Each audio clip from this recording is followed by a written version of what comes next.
Hello, guys, welcome to the fifth episode. Well, let me tell you that the most heard episode until now was the one that has some female boobs with a shot in the middle, which, well, out of what everyone is saying and all the puritanisms that exist here in the air, we are all still normal. We are paying attention to non-important things. Congratulations. And the main topic of the week was the European elections. Well, as you know, if you are European, or maybe you know it if you're not European, well, anyway, it doesn't matter. We had the European elections, and the right wing had its ass super kicked, which was awesome, because this gives us 5 more years of positive hope. The last 5 years were just too horrible. There were financial crises that were dealt on miserable ways. Countries like Greece and Portugal were just punished for having financial crisis. Doesn't really seem to make sense, but well, it was what they decided because we really had really disgusting people at the European Parliament. And then when I look back, we had the refugees situation, well, which I don't really think it's necessary to comment a lot because they were talking about refugees, which they forgot totally. They were talking about people who had miserable situation back at their country, and that's why they ran away. They risked to cross the sea to die, to watch their friends and family die, to arrive here and to have some hope of something. And we had our politicians, and I not only unfortunately because I've seen once, and this without really mentioning a name, I've seen a miserable guy. Today I'm very much into the miserable word because I think it's a nice classification for many people. He was 20 years old and he was defending that the refugees didn't have the same right as he has to live in his country.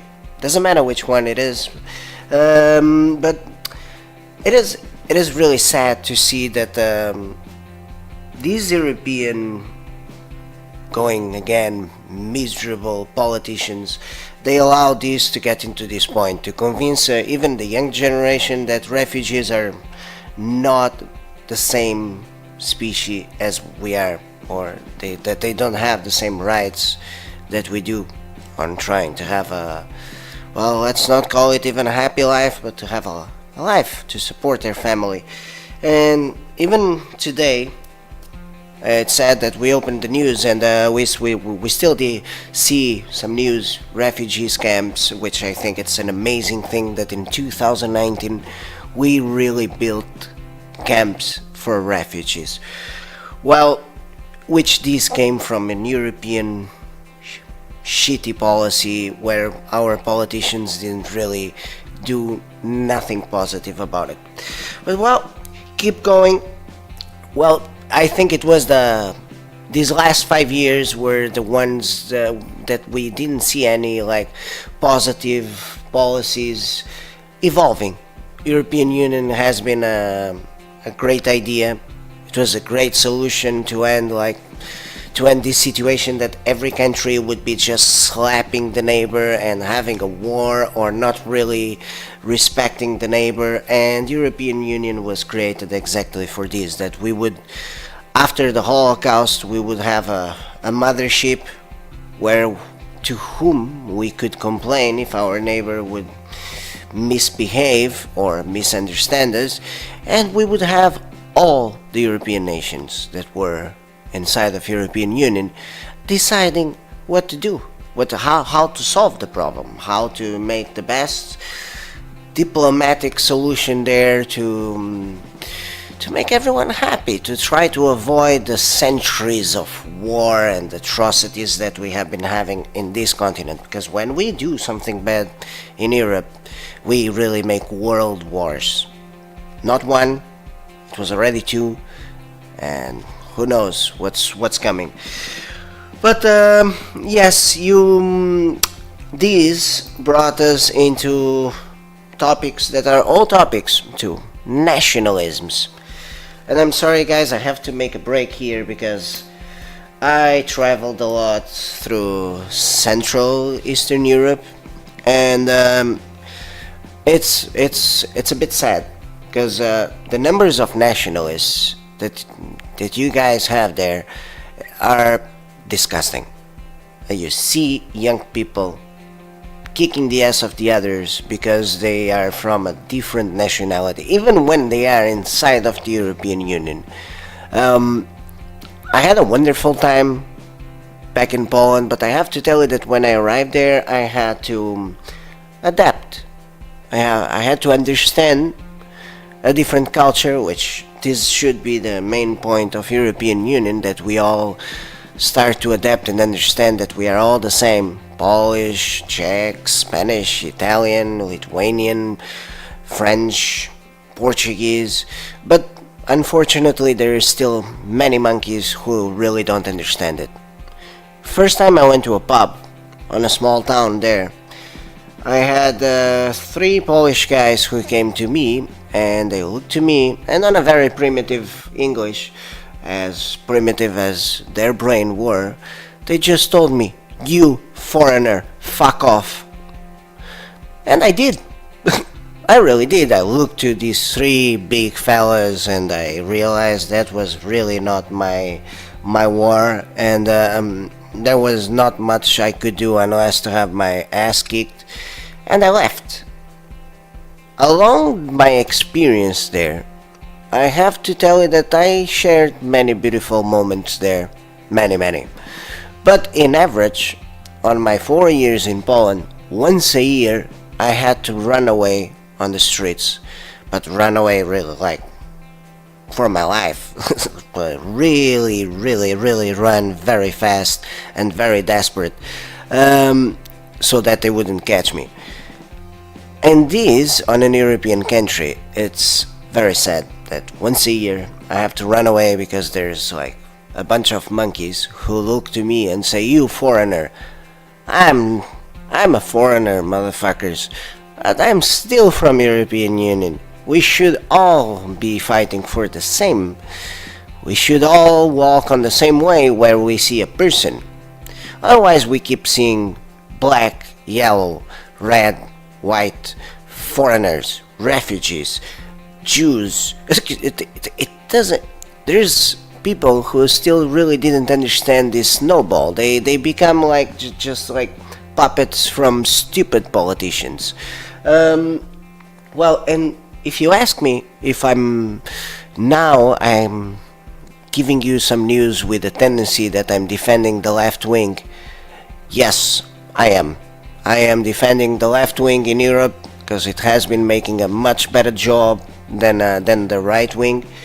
It has been defending ideals that I identify myself, and which it has been a big discussion through. Like, I have been reading many Facebook posts and many videos. I had some friends who are new YouTubers, and I agree with the right to not vote. It's a democracy.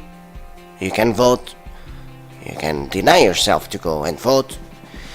But is it my opinion that if you didn't vote on these elections, it was not because you didn't know where to go or how to do it, because I think these elections showed how we are evolving to a very easy way to vote. It's fast.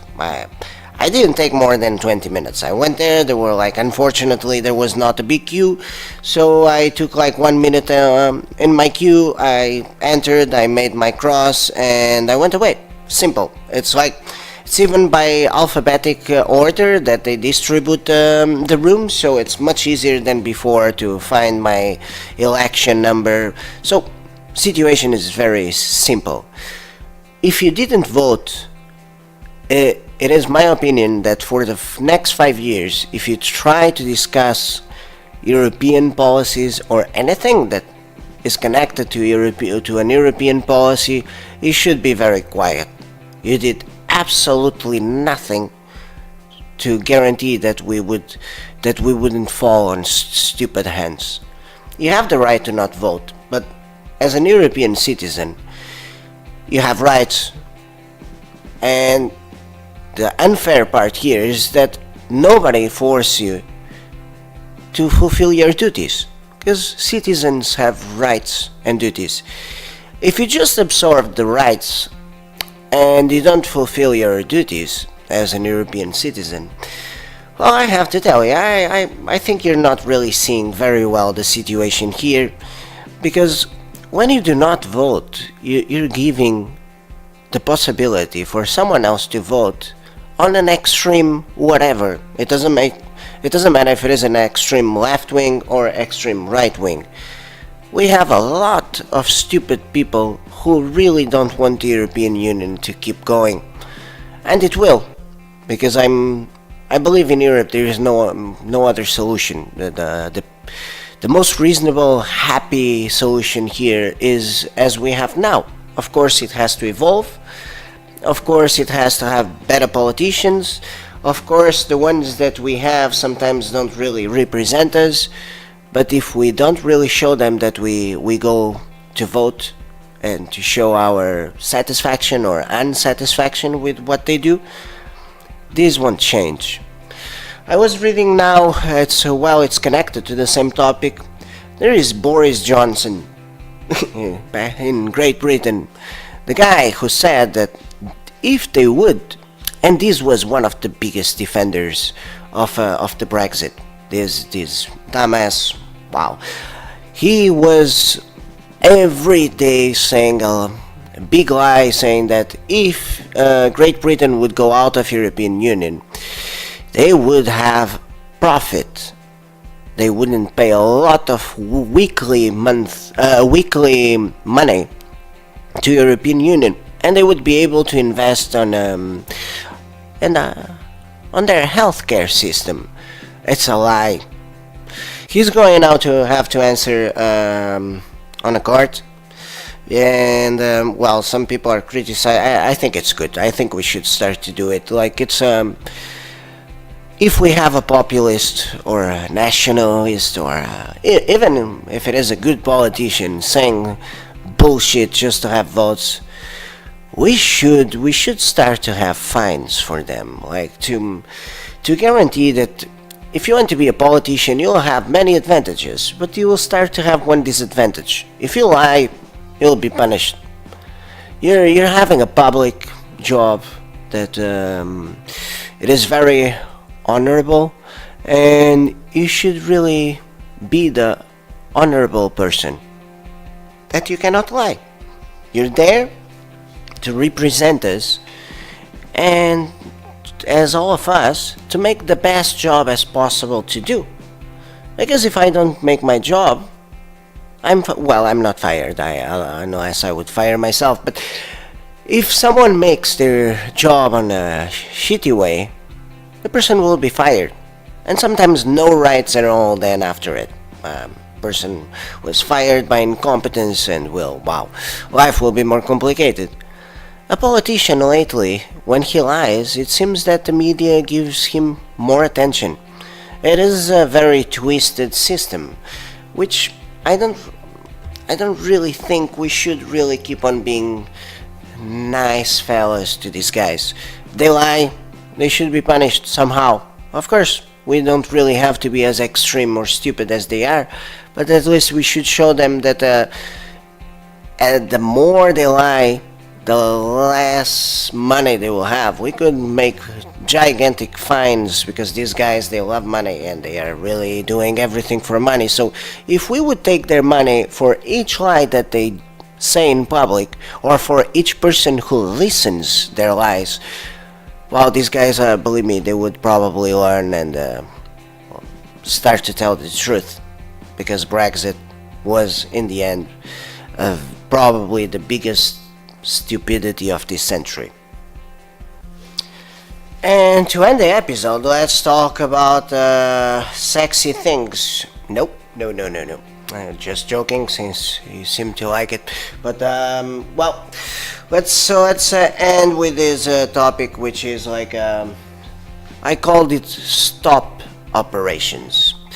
A stop operation in Portugal is when you're going driving your car, and the police stops your car, which we call it in Portuguese a stop operation.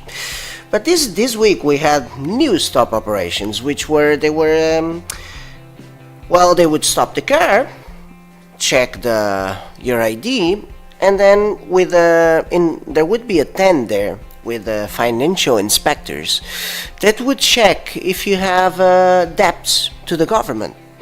And if you would have debts, they would give you the opportunity to pay on the moment, or they would take the car out of you. Which this generated, wow, like a big polemic in the country, because they tried to do this a couple of years ago with a different government, and the left wing criticized it. Now that the government is the left wing, they did the same. Well, nobody knows exactly how this idea came up, but I have quite a personal opinion about it. People legally, the big discussion is that if this is possible to do it on a legal way, that the police will inspect, in fact, if you have debts to the government or not. In my opinion, I think, well, we would find sad cases probably of people who have debts of, I don't know, 200 euros or 300 euros, and they would, on that moment, have their car arrested because they couldn't pay it. But we would have people who would have millions, who would still be driving their Mercedes or a BMW, and they would be spending a lot of money every week, because every time the police would stop them, they would have to buy a new car. And well, at the end, this would be at least a little bit better, because maybe we would have these corrupted millionaires only going by Uber. Could be a nice business for Uber, that they would just go by Uber from point A to point B. So then one day, who knows, we would know that Uber would just be driving corrupted millionaires. Because in Portugal, for the last weeks, we have been having this discussion how we have so many people owing millions or hundreds of millions to the state, and they are still walking around. Nobody stops them. Tomorrow they are owing more money. Next year they will be even owing more money. The banks are giving them more money. I asked 8,000 euros to my bank and they said no. They made me to wait 1 fucking month to say no, I'm sorry, you have no guarantees. We had a famous millionaire last week, 2 weeks ago, I think, maybe 3, who had to go to the parliament to answer to questions, and it's interesting how he had to give no guarantees to have 300 million euros from a bank. This is, well, it's sad, because people ask money to the banks because they need it. And the banks, sometimes they really make fun of people. Well, for me, they really made fun of. They made me to wait 1 month, giving me hopes. And it wasn't really vital money. I needed just to keep it as a guarantee that I have 3 employees who I have to pay salary. So I didn't really want to be in a risk that I could have to tell them, oh, well, this month you have to wait more time. Which at the end had to happen, because my bank made me to wait 3 weeks, and then at the end they were really brave enough to tell me, like, you know, we know you personally, we would probably say yes, because we see your company here, we see that exists for 5 years. But you know, numbers are important, and there is no guarantees, and the risk is very big. So they call it a risk that they would give me 8,000 euros, and that I would give it up from all my project, not pay the 8,000 miserable euros, which is a lot of money. Guys, I'm with you. It's not 8,000 miserable euros. It's just compared to the millions we have been listening.